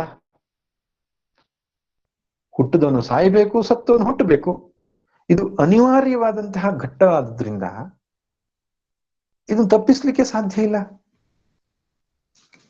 ಆದ್ರಿಂದ ತಸ್ಮಾತ್ ಅಪರಿಹಾರ್ಯರ್ಥೆ, ಅಪರಿಹಾರ್ಯವಾದಂತಹ ಅಂದ್ರೆ ಪರಿಹರಿಸ್ಲಿಕ್ಕೆ ಸಾಧ್ಯವಾಗದೇ ಇರುವ ಈ ಒಂದು ಏನು ಒಂದು ಅರ್ಥ, ಒಂದು ಕಾರಣಕ್ಕೆ ನತ್ವಂ ಶೋಚಿತುಮರ್ಹಸಿ, ನೀನು ದುಃಖಿಸುವ ಕಾರಣವಿಲ್ಲ, ದುಃಖಿಸಲೇಬಾರದು ನೀನು.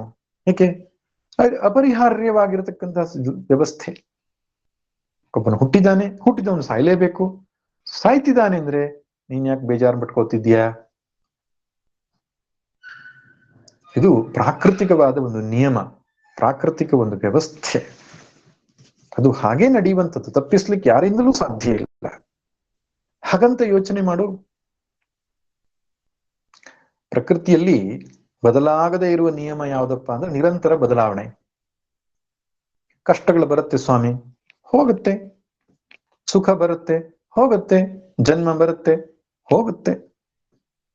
ಈ ರೀತಿಯಾಗಿಯೇ ವಿಚಾರ ಮಾಡಿದ್ರು ಕೂಡ ಆತ್ಮನು ನಿತ್ಯನಲ್ಲ, ಅನಿತ್ಯನೇ ಅಂತ ನೀನು ವಿಚಾರ ಮಾಡಿದ್ರು ಇದು ವಾಸ್ತವವಾದ್ರಿಂದ, ನೀನು ಪ್ರಾಕೃತಿಕವಾದ್ರಿಂದ ದುಃಖಿಸುವ ಅವಶ್ಯಕತೆ ಬರಲ್ಲ, ದುಃಖಿಸಬಾರದು.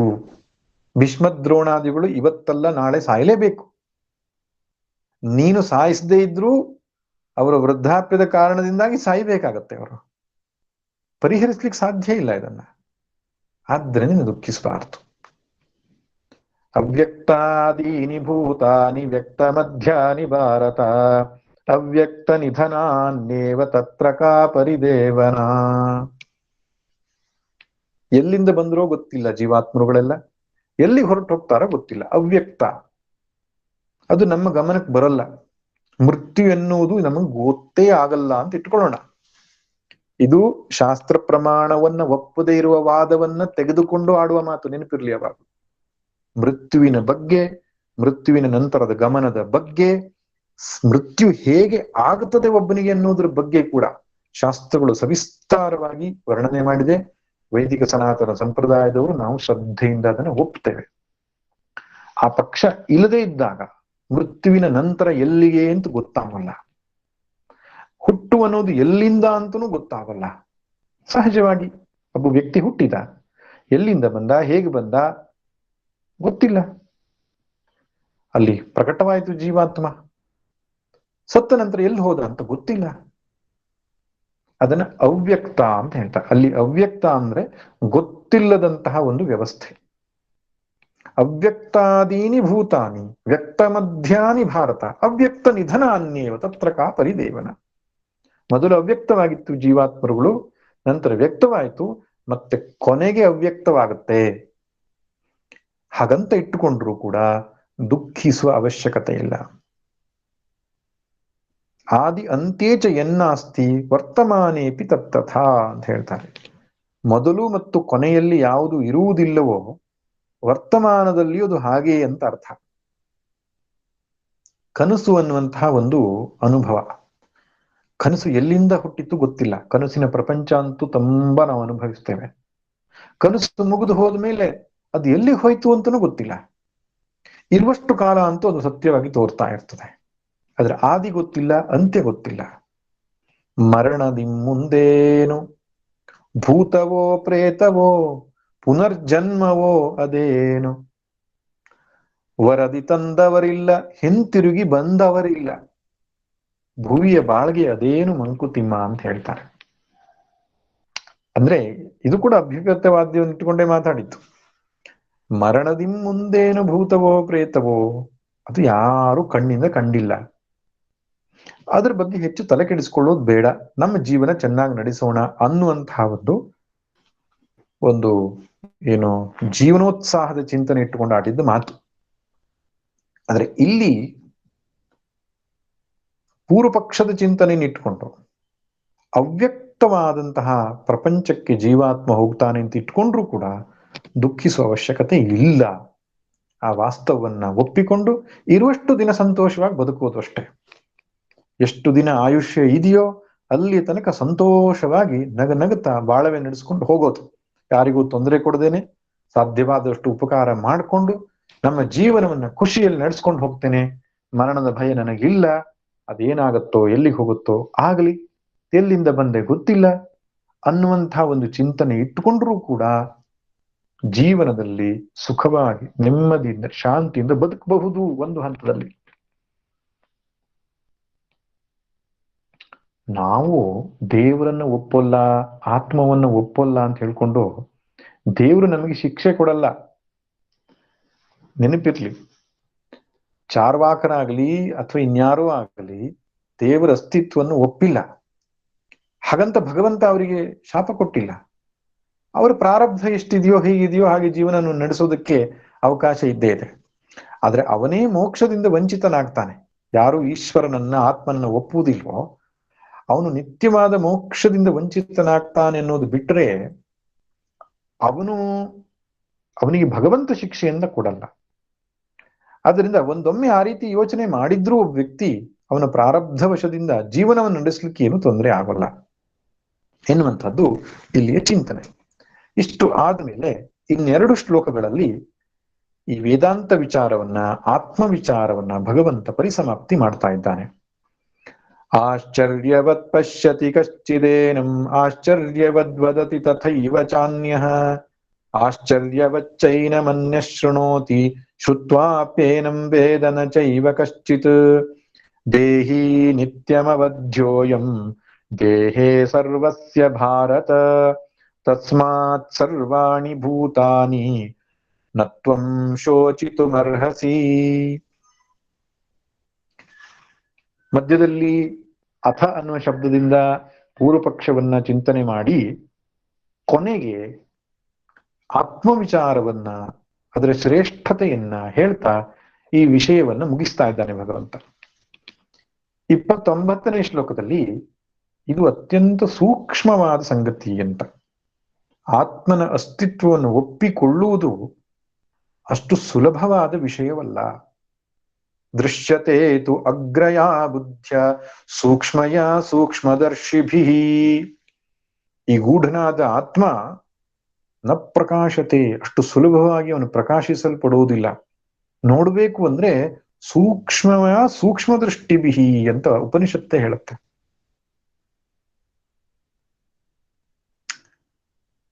ಅಣೋರಣೀಯಾನ್ ಮಹತೋ ಮಹೀಯಾನ್ ಆತ್ಮಾಸ್ಯ ಜಂತೋರ್ ನಿಹಿತೋ ಗುಹಾಯಾಮ್.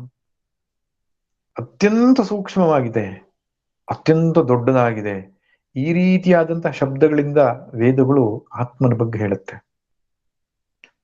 ಯಾಕಂದ್ರೆ ನಮ್ಮ ಜೀವನದಲ್ಲಿ ಯಾವುದನ್ನು ನೋಡ್ತೇವೋ, ಯಾವುದನ್ನು ಅನುಭವಿಸ್ತೇವೋ ಅದನ್ನಷ್ಟೇ ನಂಬು ಗೊತ್ತು ನಮಗೆ.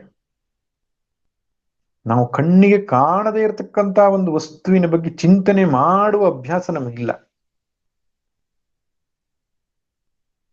ಈ ಆತ್ಮ ಅನ್ನುವಂಥದ್ದು ಕೇವಲ ಶ್ರದ್ಧೆಯಿಂದ ನಂಬುವ ವಿಷಯವಷ್ಟೇ ಅಲ್ಲ, ಹಾಗಂತ ಪ್ರತ್ಯಕ್ಷಕ್ಕೆ ಸಿಗುವುದೂ ಅಲ್ಲ. ಅದಕ್ಕೆ ಅಪರೋಕ್ಷ ಅಂತ ಶಬ್ದ ಕರೆದಿದ್ದಾರೆ. ಇಷ್ಟು ಚಂದ ಶಬ್ದ ಅದು. ಅಪರೋಕ್ಷಾನುಭವ ಅಂತ ಹೇಳ್ತಾರೆ. ಆತ್ಮದರ್ಶನಕ್ಕೆ ಏನ್ ಹೆಸರು? ಅಪರೋಕ್ಷಾನುಭವ. ಪ್ರತ್ಯಕ್ಷಾನುಭವ ಅಂದ್ರೆ ನಾವು ಕಣ್ಣಿಂದ ಕಾಣ್ತೇವೆ, ಕಿವಿಯಿಂದ ಕೇಳ್ತೇವೆ, ಇದೆಲ್ಲ ಪ್ರತ್ಯಕ್ಷ. ಅಕ್ಷ ಅಂದ್ರೆ ಇಂದ್ರಿಯ. ಪ್ರತಿ ಅಕ್ಷಂ ಅಕ್ಷಂ ಪ್ರತಿ ಅಪ್ರತ್ಯಕ್ಷಂ. ಪ್ರತಿಯೊಂದು ಇಂದ್ರಿಯಗಳಿಗೂ ಸಿಗುವಂಥದ್ದು ಪ್ರತ್ಯಕ್ಷ. ಅದು ನಂಬಬಹುದು, ತುಂಬಾ ಸುಲಭವಾಗಿ ನಂಬಬಹುದು. ಇನ್ನೊಂದಿದೆ ಪರೋಕ್ಷ. ಪರೋಕ್ಷ ಅಂದ್ರೇನು? ನಮಗೆ ಕಣ್ಣಿಗೆ ಕಾಣದೇ ಇರೋ ವಿಷಯ, ಆದರೆ ಶ್ರದ್ಧೆಯಿಂದ ನಾವು ನಂಬಬೇಕು. ಶ್ರದ್ಧೆ ಯಾವನಿಗಿದೆಯೋ ನಂಬೋದು ತುಂಬಾ ಸುಲಭ. ಸ್ವರ್ಗ ಇದೆ, ಹೌದಪ್ಪ, ಗುರು ಹಿರಿಯರು ಹೇಳಿದ್ದಾರೆ, ಶಾಸ್ತ್ರಗಳು ಹೇಳಿದ್ದಾರೆ, ಸ್ವರ್ಗ ಇದೆ, ನರಕ ಇದೆ, ದೇವಲೋಕ ಇದೆ, ಪರಮಾತ್ಮ ಇದ್ದಾನೆ, ದೇವತೆಗಳು ಇದ್ದಾರೆ. ಕಣ್ಣಿಗೆ ಕಾಣದೇ ಇದ್ರೂ ಕೂಡ ಶ್ರುತಿ ಪ್ರಮಾಣದ ಬಲದಿಂದ ನಾವು ನಂಬುತ್ತೇವೆ. ಅದನ್ನು ಪರೋಕ್ಷ ಅಂತ ಹೇಳ್ತಾರೆ. ಪರ ಅಕ್ಷ, ನಮ್ಮ ಅಕ್ಷ ಅಲ್ಲ, ನಮ್ಮ ಇಂದ್ರಿಯ ಅಲ್ಲ, ಅದು ಪರ ಇಂದ್ರಿಯ. ಪರ ಇಂದ್ರಿಯ ಅಂದ್ರೆ ಯಾವುದು? ಇನ್ನೊಬ್ರು ಹೇಳಿದ್ದೋ ಅಥವಾ ಇನ್ನೊಂದು ಮೂಲ, ನಂಬಿಕೆಯ ಆ ಮೂಲವಾದ ಅರ್ಹವಾದ ಮೂಲದಿಂದ ಕೇಳಿತ್ತು. ಪರ ಅಕ್ಷ, ಇನ್ನೊಬ್ರು ಅನುಭವಿಸಿದ್ದನ್ನು ನಮ್ಗೆ ಹೇಳ್ತಾರೆ, ಅದು ಪರೋಕ್ಷ, ನಾವು ನಂಬುತ್ತೇವೆ, ಅದು ಜ್ಞಾನವೇ. ಆತ್ಮನ ಅನುಭವ ಅನ್ನೋದು ಹಾಗಲ್ಲ, ಸುಮ್ಮನೆ ನಂಬೋದೂ ಅಲ್ಲ, ಹಾಗಂತ ಇಂದ್ರಿಯಗಳಿಗೆ ಗೋಚರವೂ ಅಲ್ಲ. ಅದಕ್ಕೆ ಅಪರೋಕ್ಷ ಅಂತ ಹೇಳಿದ್ರು. ಯಾರೋ ಹೇಳಿದ್ದಾರೆ ಅಂತ ನಂಬಿದ್ರೆ ಪರೋಕ್ಷ, ನಮ್ಮ ಇಂದ್ರಿಯಗಳಿಗೆ ಗೋಚರವಾದ್ರೆ ಪ್ರತ್ಯಕ್ಷ. ಈಗ ನೋಡಿ, ನಮ್ಮ ಭಾವನೆಗಳು, ಕೋಪ, ತಾಪ, ಮತ್ತೊಂದು ಮಗದೊಂದು, ಅದು ವೇದನಾನುಭವ ಅಂತ ನಮಗೆ ಗೊತ್ತಾಗ್ತದೆ, ನಮಗೆ ಗೊತ್ತಾಗೋದದು, ಅದು ಒಂದು ರೀತಿ ಪ್ರತ್ಯಕ್ಷವೇ. ಇನ್ನು ನಮ್ಮ ಆಲೋಚನೆಗಳು ನಮಗೆ ಗೊತ್ತಾಗತ್ತೆ, ಅದೊಂದು ರೀತಿ ಪ್ರತ್ಯಕ್ಷವೇ. ಇಂದ್ರಿಯಾನುಭವಗಳಿರ್ಲಿ, ವೇದನಾನುಭವಗಳಿರ್ಲಿ, ವೃತ್ತಿ ಅನುಭವಗಳಿರ್ಲಿ, ಇದೆಲ್ಲವೂ ಕೂಡ ಪ್ರತ್ಯಕ್ಷ ಅನುಭವಗಳೇ ಒಂದು ರೀತಿಯಲ್ಲಿ. ಆತ್ಮನೂ ಹಾಗಲ್ಲ. ಆತ್ಮಾನುಭವ ಅನ್ನೋದು ಬರೀ ಶ್ರದ್ಧೆಯಿಂದ ನಂಬಿದ ವಿಷಯವೂ ಅಲ್ಲ. ಹಾಗಾದ್ರೇನು? ಅವನು ಅನುಭವಕ್ಕೆ ಸಿಗುತ್ತಿದ್ದಾನೆ, ಅನುಭವ ಸ್ವರೂಪವೇ ಆಗಿದ್ದಾನೆ, ಅಥವಾ ಎಲ್ಲ ಅನುಭವಗಳ ಆಶ್ರಯ ಅವನೇ ಆಗಿದ್ದಾನೆ. ಅದನ್ನ ನಾನು ಅಂತ ನಿಶ್ಚಯ ಮಾಡುವಂಥದ್ದೇ ಆತ್ಮದರ್ಶನ. ಆತ್ಮದರ್ಶನ ಅಂದ್ರೆ ನಮ್ಮ ಕಣ್ಣು ಮುಂದೆ ಆತ್ಮ ಬಂದು ಕುಣಿಯಲ್ಲ. ಆತ್ಮದರ್ಶನ ಅಂದ್ರೆ ಎಲ್ಲವನ್ನೂ ದರ್ಶನ ಮಾಡತಕ್ಕಂತಹ ಕೇವಲ ಅರಿವಿನ ಸ್ವರೂಪವಾದ, ಪ್ರಜ್ಞೆಯ ಸ್ವರೂಪವಾದ ಇರು, ಅದು ನಾನು ಇದ್ದೇನೆ ಅಂತ ಮಾಡ್ತಕ್ಕಂಥ ನಿಶ್ಚಯ. ಇದು ತುಂಬಾ ಸುಲಭ ಅಂತ ಹೇಳ್ತಾರೆ ಶಾಸ್ತ್ರಗಳು, ತುಂಬಾ ಸುಲಭ ಅಂತ ಹೇಳುತ್ತೆ. ಹಾಗೆ ಇನ್ನೊಂದು ಪಕ್ಷ ತುಂಬಾ ಕಠಿಣ ಅಂತನೂ ಕೂಡ ಹೇಳುತ್ತೆ. ತುಂಬಾ ಸುಲಭ ಯಾಕೆ? ಅದು ನಾವೇ ಆಗಿದ್ದೇವೆ. ಯಾವ ಆತ್ಮನನ್ನ ನಾವು ಹುಡುಕ್ತಾ ಇದ್ದೇವೋ, ಯಾವ ಆತ್ಮನನ್ನ ಸಾಕ್ಷಾತ್ಕರಿಸಿಕೊಳ್ಬೇಕು ಅಂತ ಪ್ರಯತ್ನ ಪಡುತ್ತಿದ್ದೇವೋ, ಅದು ನಮಗಿಂತ ದೂರ ಇಲ್ಲ, ನಮಗಿಂತ ಹತ್ತಿರ ಇದೆ. ಹತ್ತಿರ ಅನ್ನೋ ಶಬ್ದವೂ ತಪ್ಪು, ಯಾಕಂದ್ರೆ ನಾವೇ ಆಗಿದ್ದೇವೆ. ಅಷ್ಟು ಹತ್ತಿರ ಇರತಕ್ಕಂಥ ಒಂದು ವಸ್ತು, ಆದ್ರಿಂದ ಸುಲಭ.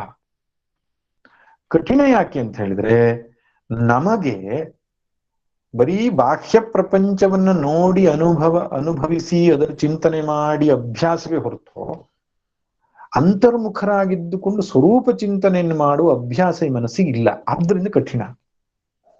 ಮತ್ತೊಂದು ಸರಿಯಾದ ಗುರುವಿನ ಮಾರ್ಗದರ್ಶನ, ಶಾಸ್ತ್ರದ ಮಾರ್ಗದರ್ಶನ ಸಿಕ್ಕಿ ಅಂತರ್ಮುಖವಾಗಿ ಕುಳಿತುಕೊಂಡು ಯೋಚನೆ ಮಾಡಲಿಕ್ಕೆ ಆರಂಭ ಮಾಡಿದರೆ ಪ್ರಕಟವಾಗುತ್ತದೆ ಇದು. ಆದ್ರಿಂದ ಆ ಮನಸ್ಸಿಗೆ ಅಭ್ಯಾಸ ಇಲ್ಲದೆ ಇರೋದ್ರಿಂದ ಕಠಿಣ. ಹೊರಗಡೆಗೆ ನೋಡುವಂಥದ್ದೇ ಹೊರತು ಒಳಗಡೆಗೆ ನೋಡ್ತಕ್ಕಂಥ ಅಭ್ಯಾಸ ಇಲ್ಲ. ದೃಶ್ಯತೇತು ಅಗ್ರಯ ಬುದ್ಧಿಯ ಸೂಕ್ಷ್ಮಯ ಸೂಕ್ಷ್ಮದರ್ಶಿಭಿ. ಅದನ್ನೇ ಭಗವಂತ ಏನ್ ಹೇಳ್ತಿದ್ದಾನೆ, ಯಾರಿಗೆ ಈ ಆತ್ಮವಸ್ತುವಿನ ಬಗ್ಗೆ ಸರಿಯಾದ ತಿಳುವಳಿಕೆ ಇಲ್ಲವೋ ಅವರು ಈ ಆತ್ಮ ವಿಚಾರಗಳನ್ನು ಕೇಳಿದಾಗ ಅವರ ಮನಸ್ಸಲ್ಲಿ ಯಾವ ವೃತ್ತಿ ಹುಟ್ಟುತ್ತೆ? ಆಶ್ಚರ್ಯ ಆಗ್ತದೆ ಅವರಿಗೆ ಅಷ್ಟೇ. ಆಶ್ಚರ್ಯ ನಮ್ಗೆ ಯಾಕೆ ಆಗತ್ತೆ ಗೊತ್ತಾ? ಆಹಾ ಇತಿ ಚರತಿ ಇತಿ ಆಶ್ಚರ್ಯ. ಒಂದು ಹಿಮಾಲಯದ ಮುಂದೆ ನಿಂತ್ಕೊಂಡಾಗ ಅದರ ಎತ್ತರವನ್ನು ನೋಡಿ, ಅಥವಾ ವಿಶಾಲವಾದಂತಹ ಒಂದು ಸಮುದ್ರವನ್ನು ನೋಡಿ ಆಶ್ಚರ್ಯವಾಗ್ತದೆ. ಏನಂದ್ರೆ ಆಹಾ ಅಂತ ಹೇಳ್ಬಿಡ್ತೇವೆ ನಾವು. ಆಹಾ ಇತಿ ಚರತಿ ಇತಿ ಆಶ್ಚರ್ಯ. ಅಯ್ಯೋ ಏನಪ್ಪಾ ಇದು ಅರ್ಥವೇ ಆಗೋಲ್ಲ ಅಂತ ಬುದ್ಧಿ ಒಂದು ಕ್ಷಣ ಸ್ತಬ್ಧವಾಗುತ್ತೆ, ಬುದ್ಧಿ ಒಂದು ಕ್ಷಣ ನಿಲ್ಲುತ್ತೆ. ಅದನ್ನ ಅಳತೆ ಮಾಡ್ಲಿಕ್ಕೆ ಆಗಲ್ಲ. ಅದರ ಅಗಾಧತೆಯನ್ನ, ಅದ ಮಹಿಮೆಯನ್ನ ಅದಕ್ಕೆ ಡೈಜೆಸ್ಟ್ ಮಾಡ್ಕೊಳ್ಲಿಕ್ಕೆ ಆಗಲ್ಲ ಅಂತ ನಾವು ಹೇಳ್ತೇವಲ್ಲ, ಆಗ ಆಹಾ ಅಂತ ಹೇಳ್ತೇವೆ ನಾವು. ಅಂದ್ರೆ ನಮ್ಮ ಬುದ್ಧಿಗೆ ಮೀರಿದ್ದು ಅಂತ. ಈ ಆತ್ಮವಿಚಾರವನ್ನು ಮಾಡುವಾಗಲೂ ಕೂಡ ಜನ ತುಂಬಾ ಗಂಟೆಗಟ್ಟಲೆ ಕೇಳ್ತಾರೆ ಉಪನಿಷತ್ತುಗಳ ತರಗತಿಯಲ್ಲಿ, ಗಂಟೆಗಟ್ಟಲೆ ಅದರ ವಿಚಾರವನ್ನೇ ಮಾತಾಡ್ತಾರೆ ಗುರುಗಳು. ಆದ್ರೆ ಬೇರೆ ಒಬ್ಬ ವ್ಯಕ್ತಿಗೆ ಅದನ್ನ ನೋಡಿದಾಗ ಏನನ್ಸುತ್ತೆ? ಆಶ್ಚರ್ಯವತ್ ಪಶ್ಯತಿ ಕಶ್ಚಿದೇನಂ. ಏನ್ ಆಶ್ಚರ್ಯಪ್ಪ ಇದು, ಅಂಥದ್ದೊಂದು ವಸ್ತು ಇದೆ ಅಂತ ಹೇಳ್ತಿದ್ದಾರೆ, ನಮ್ಮ ಗಮನಕ್ಕೆ ಬರ್ತಾ ಇಲ್ಲ, ಎಂತ ಆಶ್ಚರ್ಯ. ಇನ್ನೊಂದು ರೀತಿಲೂ ಆಶ್ಚರ್ಯ ಆಗ್ಬೋದು. ಯಾರಿಗೆ ಅರ್ಥವಾಗತ್ತೆ ಅವನಿಗೂ ಆಶ್ಚರ್ಯ ಆಗ್ತದೆ. ಏನಂತ, ಆಹಾ ಇಷ್ಟು ದಿನಗಳ ಕಾಲ ಈ ಸತ್ಯವನ್ನ ನಾನು ಕಂಡೇ ಇಲ್ವಲ್ಲ, ನನ್ನ ಸ್ವರೂಪವೇ ಆಗಿರುವ ನಾನೇ ಆಗಿರುವ ಅಸತ್ಯವನ್ನ ಮರೆತು ಬಿಟ್ಟು ಜೀವನವನ್ನು ನಡೆಸಿಬಿಟ್ನಲ್ಲ, ಎಂಥ ಆಶ್ಚರ್ಯ! ದುಃಖರಹಿತವಾದ ನಿತ್ಯ ಸುಖವಾದ ತೃಪ್ತ ಆನಂದ ಶಾಂತಿಯನ್ನ ಕೊಡತಕ್ಕಂತಹ ಆತ್ಮವೇ ಆಗಿರುವ ನಾನು ನನ್ನನ್ನು ಮರೆತು ಬಿಟ್ಟು ಜೀವನವನ್ನು ಕಳೆದ್ನಲ್ಲ ಅಂತನೂ ಆಶ್ಚರ್ಯ ಆಗ್ಬೋದು. ಎರಡು ರೀತಿಯ ಆಶ್ಚರ್ಯ ಆಗ್ಬೋದು. ಒಬ್ಬ ಅಜ್ಞಾನಿಗೆ ಇದು ಅರ್ಥವಾಗಲ್ಲ ಅಂತ ಆಶ್ಚರ್ಯ, ಜ್ಞಾನಿಗೆ ಈ ಶ್ರೇಷ್ಠವಾದ ಸತ್ಯವನ್ನ ಎಷ್ಟು ದಿನ ಕಂಡುಕೊಂಡಿಲ್ವಲ್ಲ ಅನ್ನೋ ಆಶ್ಚರ್ಯ. ಆಶ್ಚರ್ಯವತ್ ಪಶ್ಯತಿ ಏನಂ ಆಶ್ಚರ್ಯವತ್ ವದತಿ, ಅದ್ರ ಬಗ್ಗೆ ಆಶ್ಚರ್ಯವಾಗಿ ಮಾತನಾಡ್ತಾನೆ ಅಂತ ಒಂದು ವಸ್ತು ಇದೆ ಅಂತ. ಆಮೇಲೆ ಆಶ್ಚರ್ಯವತ್ ಶೃಣೋತಿ, ಆಶ್ಚರ್ಯ ಅನ್ನುವ ರೀತಿಯಲ್ಲಿ ಅವನು ಕೇಳಿಸ್ಕೊಳ್ತಾನೆ. ಆತ್ಮ ವಿಚಾರ ಮಾತಾಡ್ತಾ ಇರುವಾಗ ಅಂಥದ್ದೊಂದು ಇದೆಯಾ ಎನ್ನುವ ರೀತಿಯಲ್ಲಿ ಅವನು ಕೇಳಿಸ್ಕೊಳ್ತಾನೆ. ಇಷ್ಟು ಕೇಳಿಸಿಕೊಂಡ್ರೂ ಶ್ರುತ್ವಾಪ್ಯೇನಂ ವೇದನ ಚೈವ ಕಶ್ಚಿತು, ಯಾರು ಇದನ್ನ ಅರ್ಥ ಮಾಡಿಕೊಳ್ಳಲ್ಲ ಅಂತ. ಎಷ್ಟು ಕೇಳಿಸ್ಕೊಂಡ್ರು ಕೂಡ ಇದು ಅರ್ಥವಾಗಲ್ಲ.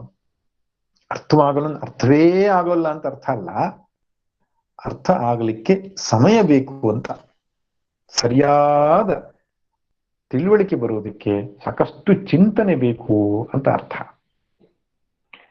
ಕೊನೆಯದಾಗಿ ದೇಹಿ ನಿತ್ಯಮಬದ್ಧೋಯಂ ದೇಹೇ ಸರ್ವಸ್ಯ ಭಾರತ, ಪ್ರತಿಯೊಂದು ದೇಹದಲ್ಲಿಯೂ ಅವಧ್ಯನಾಗಿರುವ, ನಾಶ ಹೊಂದದೇ ಇರುವ, ಅವಿನಾಶಿಯಾಗಿರುವ ಒಬ್ಬ ಆತ್ಮನಿದ್ದಾನೆ, ಒಬ್ಬ ದೇಹಿ ಇದ್ದಾನೆ. ಅದನ್ನ ಅರ್ಥ ಮಾಡಿಕೊಂಡು ಎಲ್ಲ ಶರೀರಗಳಲ್ಲಿಯೂ ನಿತ್ಯವಾಗಿರತಕ್ಕಂತಹ ಒಂದು ಚೈತನ್ಯ ವಸ್ತುವಿದೆ ಎಂಬುದನ್ನು ಅರ್ಥ ಮಾಡಿಕೊಂಡು ದುಃಖವನ್ನ ಮಾಡಬಾರದು. ನತ್ವಂ ಶೋಚಿತು ಅರ್ಹಸಿ, ಈ ಜಗತ್ನಲ್ಲಿ ಏನೇನು ಆಗುವಂಥದ್ದಿಲ್ಲ, ಏನೇನು ಆಗಲಿಲ್ಲ, ಎಲ್ಲವೂ ಸರಿಯಾಗಿದೆ. ನೃತ್ಯವೋ ಬ್ರಹ್ಮ ನಟರಾಜನದು ಜಗವೆಲ್ಲ ಪ್ರತ್ಯೇಕ ಜೀವದಶಯವನಂಗಭಂಗಿ, ಸತ್ಯ ಸತ್ವಜ್ವಾಲೆ ವಿಶ್ವ ಮಾಯಾಲೀಲೆ ಪ್ರತ್ಯಗಾತ್ಮನು ನೀನು ಮಂಕುತಿಮ್ಮ. ಭಗವಂತನ ಲೀಲೆ ನಡೀತಾ ಇದೆ ಜಗತ್ತಷ್ಟೇ. ಯಾವುದು ನಷ್ಟವಾಗಲಿಲ್ಲ, ಯಾವುದು ಲಾಭವಾಗಲಿಲ್ಲ, ಹೊಸತು ಬಂದಿಲ್ಲ, ಹಳೆತು ಹೋಗ್ಲಿಲ್ಲ, ಇರುವುದು ಹಾಗೇ ಇದೆ. ಒಂದು ಅನಿತ್ಯವಾದ ಪರಿವರ್ತನೆಯ ಪ್ರಪಂಚ, ಇನ್ನೊಂದು ನಿತ್ಯವಾದ ಆತ್ಮವಸ್ತು, ಒಂದು ಪುರುಷ, ಇದೊಂದು ಪ್ರಕೃತಿ, ಇದಕ್ಕಿಂತ ಹೊರತಾದ ಇನ್ನೇನೇನು ಇಲ್ಲ. ಇದು ಯಾರಿಗೆ ಗೊತ್ತಿದೆಯೋ ಅವರು ಅಳುವುದಿಲ್ಲ. ನತ್ವಂ ಶೋಚಿತುಮರ್ಹಸಿ, ದುಃಖ ಪಡುವುದಕ್ಕೆ ಕಾರಣವೇ ಇಲ್ಲ ಈ ಪ್ರಪಂಚದಲ್ಲಿ. ದುಃಖ ಪಡ್ತಿದ್ದಾನೆ ಒಬ್ಬ ವ್ಯಕ್ತಿ ಅಂದ್ರೆ ಸರಿಯಾಗಿ ವಿಚಾರ ಮಾಡಲಿಲ್ಲ. ಅದನ್ನೇ ಭಗವಂತ ಆರಂಭದ ಶ್ಲೋಕದಲ್ಲಿ ಹೇಳಿದ್ದ. ಇಲ್ಲಿವರೆಗೆ ಅಭ್ಯುಪೇತ್ಯವಾದವನ್ನು ಸೇರಿಸಿಕೊಂಡು ಆತ್ಮ ವಿಚಾರದಿಂದ ಅರ್ಜುನಿಗೆ ಯುದ್ಧ ಮಾಡೋದಕ್ಕೆ ಪ್ರೋತ್ಸಾಹ ಕೊಟ್ಟಿದ್ದಾಯ್ತು ಭಗವಂತ. ಇನ್ನು ಮುಂದಿನ ಶ್ಲೋಕಗಳಲ್ಲಿ ಸ್ವಧರ್ಮದ ದೃಷ್ಟಿ ಇಟ್ಟುಕೊಂಡು ಕ್ಷತ್ರಿಯನಾಗಿ ನಿನ್ನ ಕರ್ತವ್ಯ ಯುದ್ಧ ಮಾಡುವುದು ಅಂತ ಹೇಳ್ತಾ ಆ ದೃಷ್ಟಿಕೋನದಿಂದಲೂ ಪ್ರೋತ್ಸಾಹಿಸ್ತಾನೆ. ಅಂದ್ರೆ ಎಲ್ಲಾ ದೃಷ್ಟಿಯಿಂದ ನೋಡಿದರೂ ಯುದ್ಧದಿಂದ ತಪ್ಪಿಸಿಕೊಂಡು ಹೋಗುವುದು ಅಪರಾಧವೇ ಹೊರತು ಯುದ್ಧ ಮಾಡುವುದು ಅನಿವಾರ್ಯ ಎಂಬುದು ಭಗವಂತನ ಒಂದು ಸಂದೇಶ. ಅದರಿಂದ ಮುಂದಿನ ತರಗತಿಯಲ್ಲಿ ಆ ಚಿಂತನೆ ನೋಡೋಣ. ಸರ್ವೇ ಭವಂತು ಸುಖಿನಃ, ಸರ್ವೇ ಸಂತು ನಿರಾಮಯಾಃ, ಸರ್ವೇ ಭದ್ರಾಣಿ ಪಶ್ಯಂತು ಮಾ ಕಶ್ಚಿತ್ ದುಃಖ ಭಾಗ್ ಭವೇತ್. ಓಂ ಶಾಂತಿ ಶಾಂತಿ ಶಾಂತಿ. ಹರಿ ಓಂ.